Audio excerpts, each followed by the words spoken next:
copyrighted program created by Rio Grande.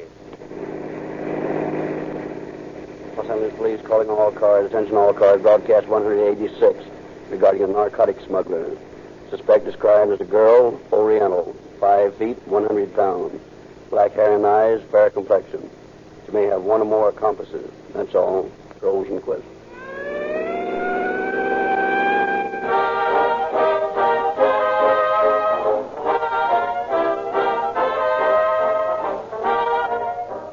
For 3 years on Calling All Cars, I have been telling you the story of Rio Grande cracked gasoline.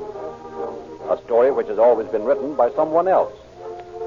Tonight it's my personal privilege to tell you how I feel about gasoline.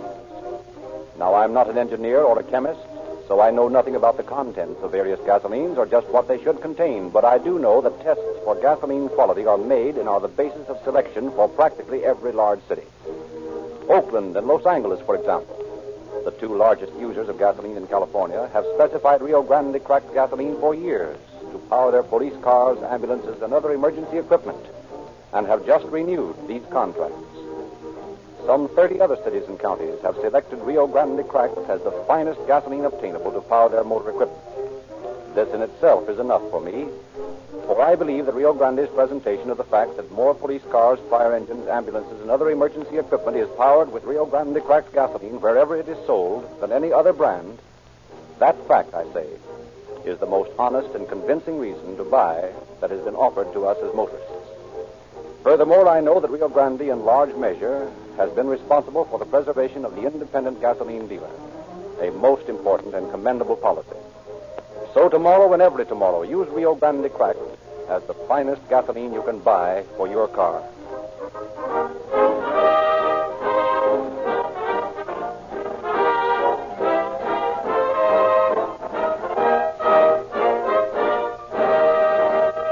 It is our pleasure to present Pearson M. Hall, United States Attorney for the Southern District of California. Mr. Hall. For many years, the leading nations of the world have maintained an international compact and have met annually in an effort to suppress the manufacture, traffic, and use of narcotics.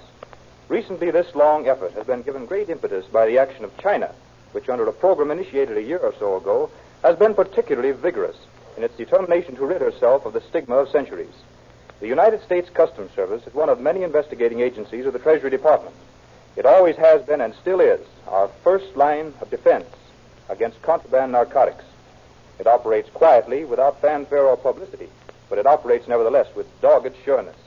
By the coordinated efforts of its own far-flung agents and operatives of other nations, it functions in practically all the countries throughout the world.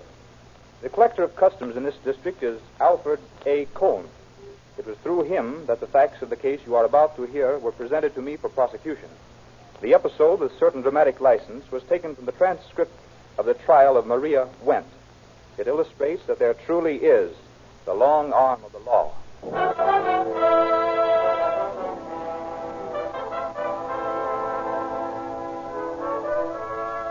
Aboard a yacht, lying quietly in the Bay of Naples, a man and a woman sit watching the dancing lights of other ships at anchor. Across the still water comes the strains of music. A love song played softly in the casino. A soft Italian moon carves its way up the crest of the surrounding hills as the man and woman watch the lights moving slowly to and fro across the harbor. The bay's lovely tonight, isn't it, dear? Nothing's as lovely as you, Nina. You do love me, don't you? More than anything in the world. Must you go away tomorrow? Yes. Why? Well, I've told you, dear. I have to get back to the factory. We're sending out another shipment this week, and I've got to be on hand. Can't somebody else tend to that part of the work? You promised you wouldn't bring business into our trip. I know. And after all, the honeymoon is a sort of one-time affair, isn't it? But things haven't worked out as I'd planned. Is anything wrong? No. Oh, now stop worrying your pretty head about me. But I am worried about you, darling. You've been so quiet all day. Ever since that cablegram came this morning. Tell me, what's wrong? Oh, it's nothing. It'll work out all right. You must tell me what's worrying you. Well, Spey is demanding more men to run his office. He claims he lost a boatload of guns last month because he didn't have enough men to protect them. Darling, I wish you weren't mixed up with men like Spey. I don't trust him. But, Nina, we've got to get these guns into China. And Spey is the only man we can use in Shanghai. He's the only man with enough connections to make it safe. But what are his connections that they're so valuable? He's engaged to marry the daughter of one of China's most influential officials. Then why don't you send him the men he wants? Darling, I've a confession to make. What is it, dear? I'm not the rich importer I told you I was when we were married. You're not? No. I'm just an ordinary, cheap gun runner, trying to make whatever I can out of smuggling guns into China so that one set of Chinese can blow out the brains of another set. Oh, darling. Do you really think that makes any difference to me? You may be a gun runner, or even a smuggler, but you're not cheap or ordinary. I love you, darling. Don't you realize that? No matter what you are, or what you do, nothing can ever change that. You don't have to worry about money now or ever. Why, more than either of us could ever use. It's yours, darling. All of it. But, Nina, I couldn't use your money for this. Why not? It's yours, too. Send Spey all the men he needs. Send him a regiment. But for tonight, let's forget Spey. Let's forget China. Let's forget everything but us. And that I love you.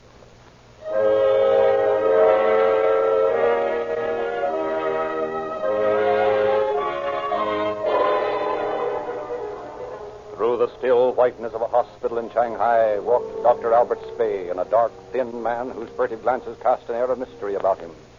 Up the winding stairs of the hospital, past sleeping wards where death hovered in noiseless flight, through dimly lit corridors, to pause at last before a door on the topmost floor. There are no patients here. We shall be alone. You are the soul of caution, Dr. Spey. I am already under suspicion in Shanghai. Ours is not a safe profession. Smuggling never has been. You have the key? I must remember to oil that hinge. Go in, Romano. Our journey is not yet done. You're sure we have not been followed? I am sure. No one except myself is allowed on this floor. Where is this other room of which you spoke? I see no door. Watch. Marvelous. I would never have found it. No one else ever has. I see you have a complete supply. I just received a new shipment from Brandstetter. He is in Naples, you know. No, I did not know. What is he doing there? Honeymoon? No. That is not possible. It is too good a joke. Who is she? An Italian countess. Lots of money. Leave it to Lefelholtz to marry the rich heiress. But how about the American girl? Trust Brand to forget about any woman as soon as her money is gone. Well, you, my friend, are next then. Not me. Next or ever. But Maria, what about her? Maria. When she leaves the convent, Maria will be a very capable nurse. I shall send her to Germany for 6 months to learn laboratory technique. She will be valuable to us. But as for romance, it is not for men like us. Brandstetter seems to fancy it. With him as with us, it is a business. Romance is his chief source of capital. We have made our fortunes. Then we shall consider romance. Meantime, we go to work and pack our ammunition. Our ammunition.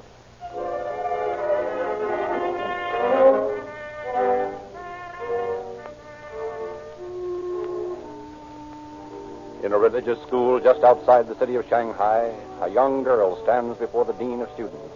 Maria, today you leave us. We are sorry to see you go, child. You have been a faithful student. You will make an excellent nurse. We are glad that you have decided to devote your life to relieving the suffering of your people. Thank you, Sister Beatrice. You have led a sheltered life here, my dear. When you go out into the world, you must be careful of the pitfalls that beset the path of the very young. I am young in years only, Sister. I've seen so much here in the school hospital. I feel I know what to expect. It is fortunate that your family has lived so near, but still, you need more practical experience. Has your father arranged your place in a hospital in the city? Yes. I begin there tomorrow. I understand that Dr. Spey is sending you to Germany to complete your technical training. Oh, yes. He's been so very kind to me. It is not my way to be uncharitable, my dear, but I do not trust Dr. Spade. Oh, I'm sure that if you knew him as I do, you'd like him and trust him. I'm not so sure. Dr. Spade has been a friend of my father for years. It is arranged that I shall marry Dr. Spade. I'm not so sure I approve of that either. But at least... When I finish my training in Germany, I shall return to China. Then we shall be married. Do you love this man, my child? Oh, I love him. I love him so much that sometimes I think I'll die before I see him. My throat aches to sing, call his name. Oh, Sister Beatrice, I do love him so. Oh, such love is dangerous. It destroys. It kills. My love cannot destroy. It cannot kill. It can only bring life. New life to both of us.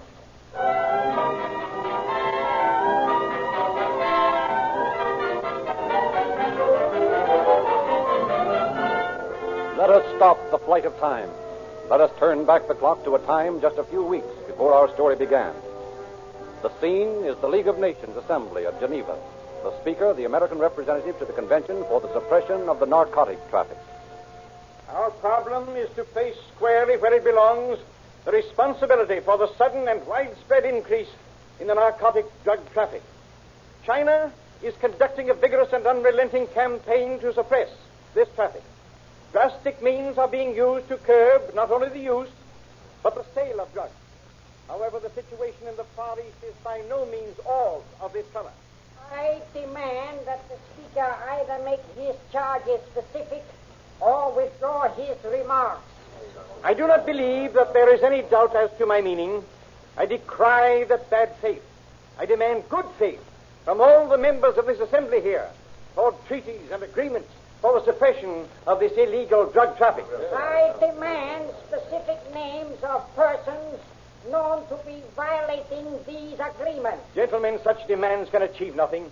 No punishment can be meted to individuals that will excuse governmental laxity in enforcing its agreements. Again, I demand that the Speaker be specific. Very well. Gentlemen, I name Letterhost Brandstetter, now in Naples. I name Dr. Albert Spey, now the head of a hospital in Shanghai. I name Alfredo Garcia Romano, associate of Spey and head of the ring in Mexico City. And, gentlemen, shall I continue? I promise the cooperation of my government in the apprehension of Letterhost Brandstetter. I pledge the facilities of my government for the capture and punishment of Albert Spey. The Mexican government will spare no expense and effort to apprehend and punish Alfredo Garcia Romano.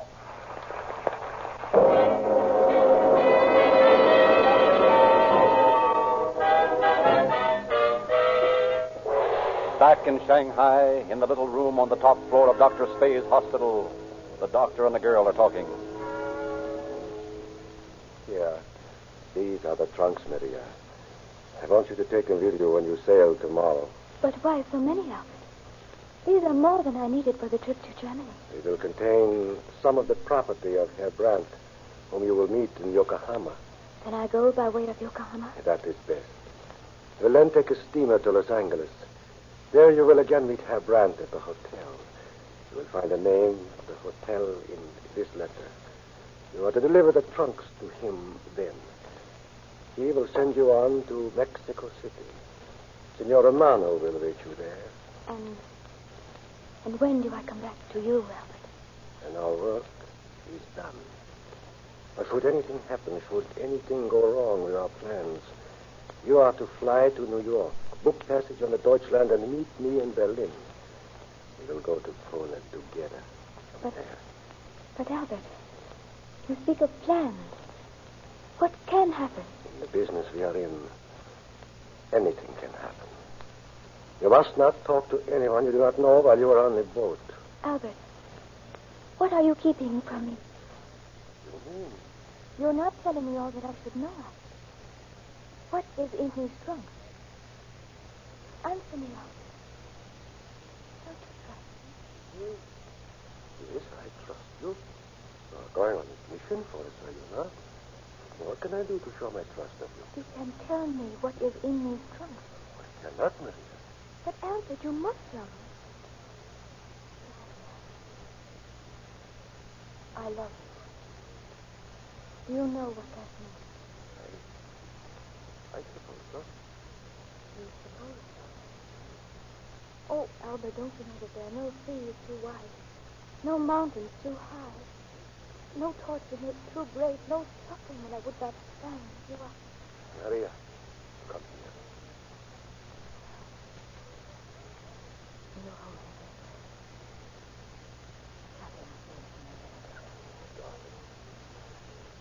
You seem different, Maria. lately, Albert. You're hiding something. Have you stopped loving me? How can you ask that? I love you. Remember how Serrano told Roxanne he loved her? That's how I think of you. Your name is like a golden bell rings in my heart. And when I think of you, I tremble. And the bells sing and ring along my way. Don't, Maria. Oh, my dear. Tell me what's wrong. Darling, you'll despise me. You'll hate me. Can't you say how much you hate the things you do that I'm doing? What is it you're doing, dear? Look. Look, Maria. Here in the corner of the trunk. Albert. No, you couldn't. Tell me I'm not seeing those little silk bells. Oh, Albert, tell me I'm not seeing them. Please, don't look at me like that, Maria. I had to do it. I had to. What do you mean you had to? His real name is Branston. You know him as the chemical engineer from Berlin. In reality, he is the head of the syndicate handling the stuff from the nuclear plant. I'm in it too deep, Maria. I'm afraid to think of trying to break Miss Branston. Is this the man underneath in that hat? Yes. He is the man. If he isn't there. Someone will meet you at the hotel. You are to turn the trunks over to him. And then? In Mexico. And if I fail? No, Maria. You must not fail. All my life is worth for you to get through. If I do fail, it's the end for you. For me. It's the end. But you succeed. If I succeed, it's the end for us.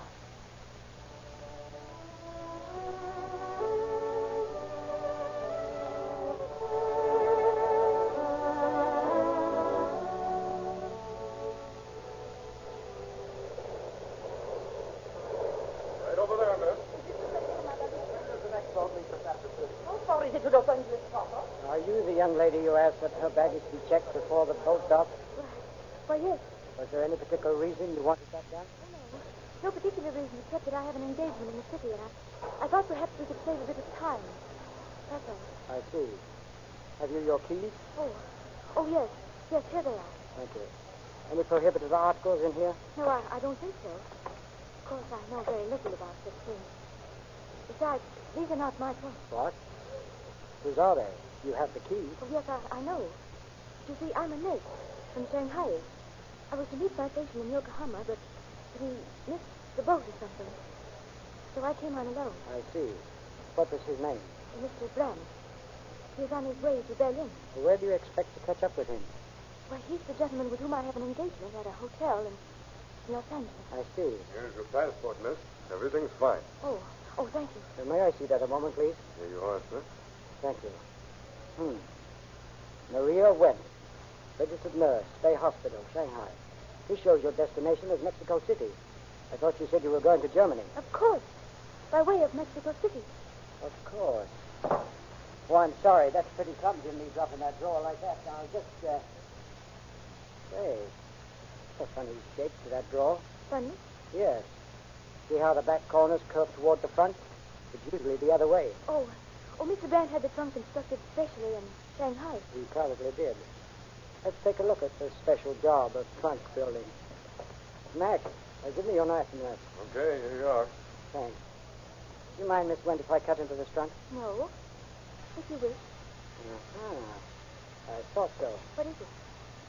What's your name? Do you know what this fine white powder is that I got out of the corner of this trunk? Well, no, I never saw it before. Lady, There's enough heroin in these little silk bags to send you to jail for 1,000,000 years. No. No. No!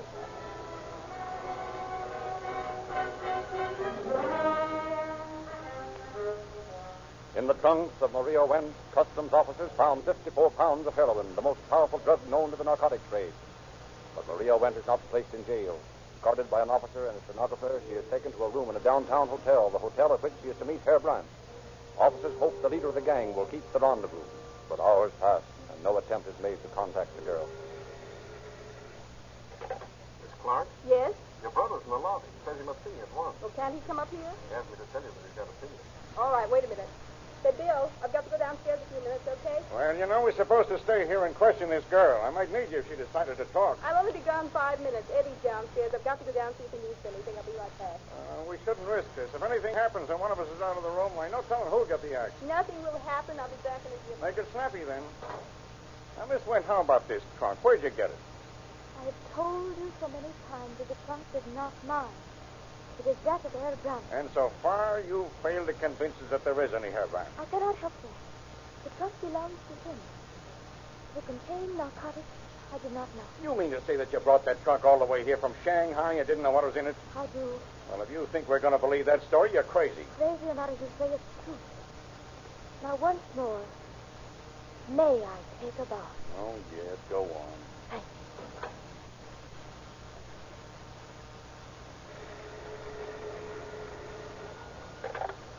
Hello? Yeah. She's taking a bath. Now, don't worry. The fire escape's at the other end of the hall. Hey, wait a minute. I can't hear with the water running. Wait till I close this door. Okay, go ahead. No, she hasn't talked. Still claims they're not her trunks. Says she didn't know the junk was in them. Okay, I'll call you. Miss Wentz. That's it. Miss Wentz. Miss Wentz. What line for you? She's gone. In the few brief seconds that the officer was talking, Maria Wentz walked out of the room and escaped. Sometime in the evening of that day, she alighted from a taxicab at the United Airport, boarded a plane, and flew eastward. In New York, mysteriously aided by Confederates still undisclosed, Maria Wentz became the wife of an American-born Chinese. Thus, she was able to obtain a new passport. Through the streets of New York raced this wistful of a girl heading for the waterfront in the berth of the Deutschland. Past warehouses, through traffic snarls, to come to a screeching halt just as the gangplank was beginning to be pulled away. Across the pier, breathless and flushed, raced the girl. Wait. Just a minute, sister. What's your hurry? Who are you? Federal officers, miss. What are you going to do? We're flying back to Los Angeles. Now. No. No. No. No.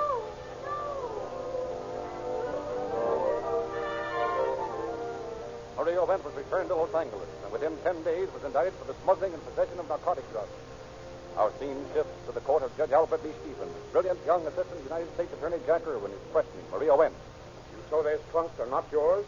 No, they are not mine. Well, why were they in your possession? I was to deliver them to Herr Brandt in Mexico City. You know this Herr Brandt? His real name is Brandstetter, isn't it? Yes. You know where he is now? No. You know that on board a ship bound to New York he hanged himself? No. No, he didn't. He didn't. Brandstetter, you didn't really think you'd get into Mexico, did you? Why not? I'm innocent. I don't know this Maria Wentz, or whatever her name is, that you say implicates me in a smuggling plot. Well, Wentz the name, all right, and you know it. Her arrest in Los Angeles was the reason we picked you up in Havana. This is all a lot of nonsense. Do you mind if I go now to my cabin? No, you're safe. You won't get away from us. Perhaps not, my friend. But then, who knows?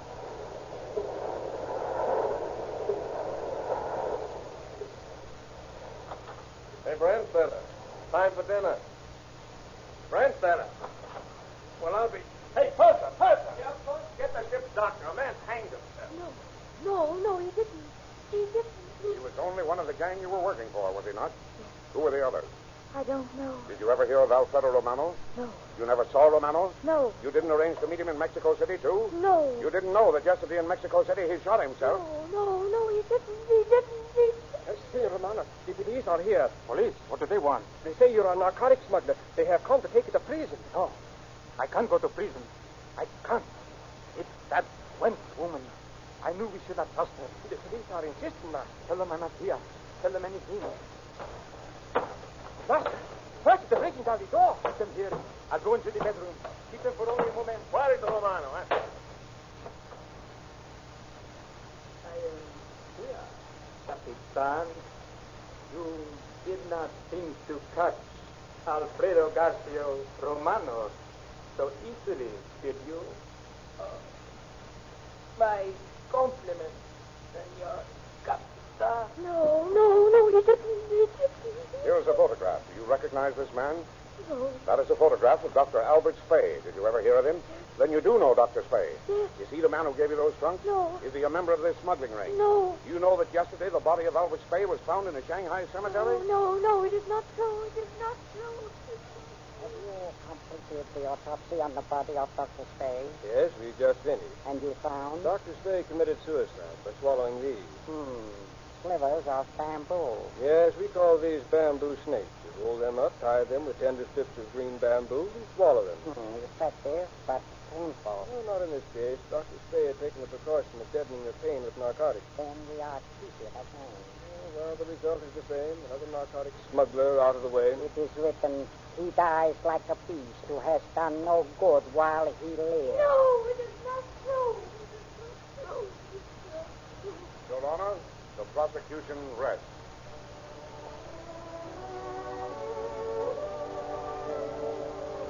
"15 minutes later, the jury verdict was read. Guilty as charged. No. Maria Wendt was doomed to prison.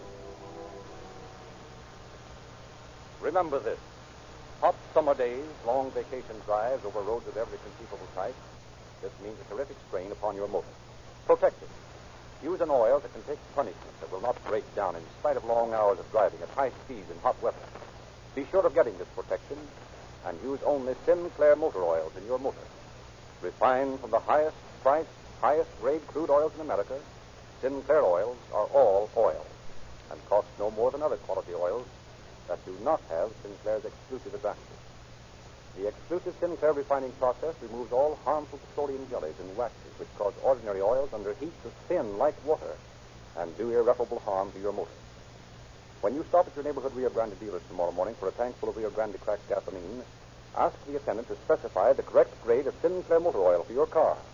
There is a specific grade for its age, make, and mileage. So remember these things tomorrow morning. Rio Grande cracked gasoline for police car performance, Sinclair motor oil for perfect motor protection, and your Calling All Cars news at your independent Rio Grande dealers. And now we again hear United States Attorney Pearson M. Hall. Mr. Hall. Maria Wendt was sentenced to 10 years imprisonment on a conviction of smuggling 54 pounds of heroin into this country. This frail Chinese girl, suffering from an incurable illness, was taken on May 27th to the women's industrial prison at Alderson, West Virginia. It is doubtful if she will live to serve her sentence.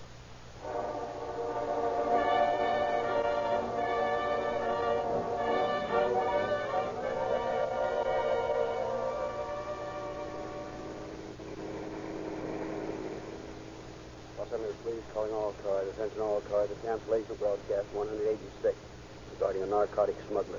Suspect is now in custody. And that's all. Roll Cooper.